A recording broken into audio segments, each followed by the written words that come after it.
सदर कुलीन मजलिस इत्तेहादुल मुस्लिमीन बैरिस्टर असदुद्दीन ओवैसी ने मरकजी वज़ीर दाखिला अमित शाह पर तंज करते हुए कहा है कि बीजेपी के पास मुसलमानों के खिलाफ नफरत अंगेज तकारीर करने के अलावा तेलंगाना के लिए कोई विजन नहीं है।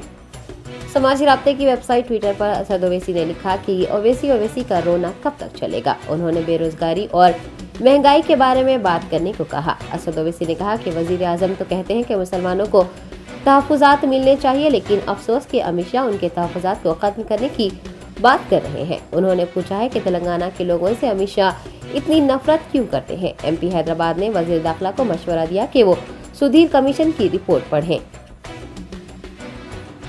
मैं यहाँ कह कर जाता हूँ, भारतीय जनता पार्टी की सरकार बनेगी तो एक गैर संवैधानिक मुस्लिम रिजर्वेशन को हम समाप्त कर देंगे।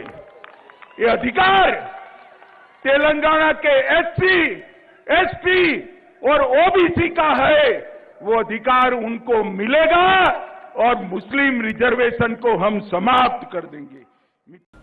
देखिए, जब बीजेपी की नेशनल एग्जीक्यूटिव कमेटी की मीटिंग हैदराबाद में हुई थी तो आप तमाम मीडिया के जिम्मेदारों ने एक न्यूज़ को कैरी किया था कि भारत के वज़ीर आज़म ने बीजेपी के लोगों से कहा कि पसमानदा मुसलमानों की बात करो। अब बीजेपी की और प्रधानमंत्री की वो बात बिल्कुल झूठ पर बनी थी, वो सच्चाई नहीं थी उसमें, इसलिए कि तेलंगाना में जो रिजर्वेशन मिल रहा है बीसीई कैटेगरी में, वो मुसलमानों में जो कास्ट है उन कास्ट को मिल रहा है। और पीएस कृष्णन की रिपोर्ट बनाई गई, उसको उस वक्त के आंध्र प्रदेश के ओबीसी कमीशन ने अपनी रिपोर्ट बनाई, उसको एक्सेप्ट किया और उसके बाद ये 4% रिजर्वेशन मिल रहा है जिसको सुप्रीम कोर्ट के स्टे पे चल रहा है। तो ये झूठ है अमित शाह का बोलना, जो भारत के होम मिनिस्टर हैं।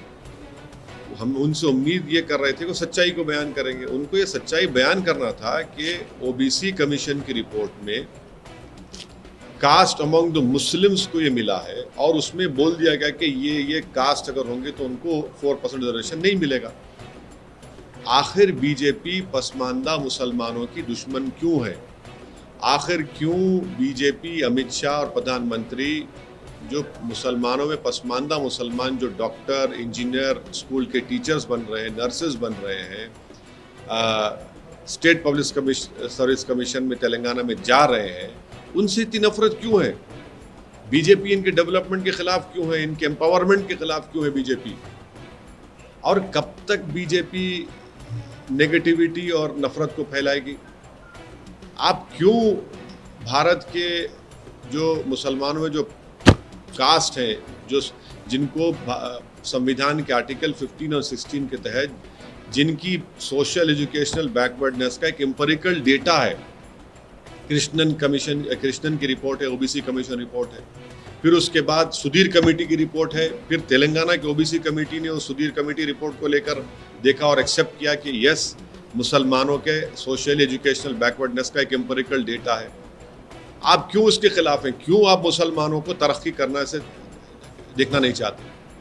भाई, अगर एक मुसलमान में जो बैकवर्ड क्लासेस हैं या कास्ट हैं, अगर उनके बच्चे डॉक्टर, इंजीनियर बन रहे हैं, स्टेट पब्लिक कमीशन में डीवाईएसपी पुलिस ऑफिसर बन रहे हैं, आरडीओ बन रहे हैं, तहसीलदार बन रहे हैं, टीचर बन रहे हैं, नर्सेज बन रहे हैं, कांस्टेबल में रिक्रूटमेंट हो रहा है, तो आपको इतनी तकलीफ क्यों हो रही है?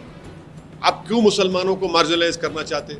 क्यों मुसलमानों को एलिनेट करना चाहते? और भारत के होम मिनिस्टर से और भारत के प्रधानमंत्री से हम पूछना चाह रहे हैं कि तेलंगाना की असेंबली में एक रेजोल्यूशन पास हुआ था जिसमें यह कहा गया था कि तेलंगाना के शेड्यूल्ड ट्राइब का रिजर्वेशन 6% से 9% कर दिया जाए।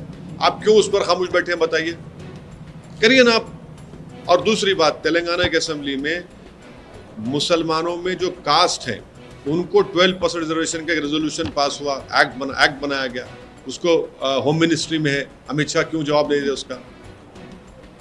और आपने कर्नाटका में निकाल दिया, सुप्रीम कोर्ट ने क्या कहा अभी तक वो नहीं जानती क्या बीजेपी? तो ये ऑल इन ऑल जो है बीजेपी का एक सिस्टमिक तरीका है कि मुसलमानों को डेवलपमेंट से, उनके एम्पावरमेंट से रोका जाए। वो उनकी गरीब जो कास्ट है मुसलमानों में, उनके बच्चे पॉलिटिकली, सोशली, एजुकेशनली एम्पावर ना हो। इसीलिए तो बीजेपी के पास ना तो कोई मुस्लिम एमपी है, ना बीजेपी के पास ना कोई मुस्लिम मिनिस्टर है। ये उनकी खुली खुली नफरत की निशानी है और ये पॉलिटिक्स ऑफ डिसअपियरेंस बीजेपी कर रही है मुसलमानों।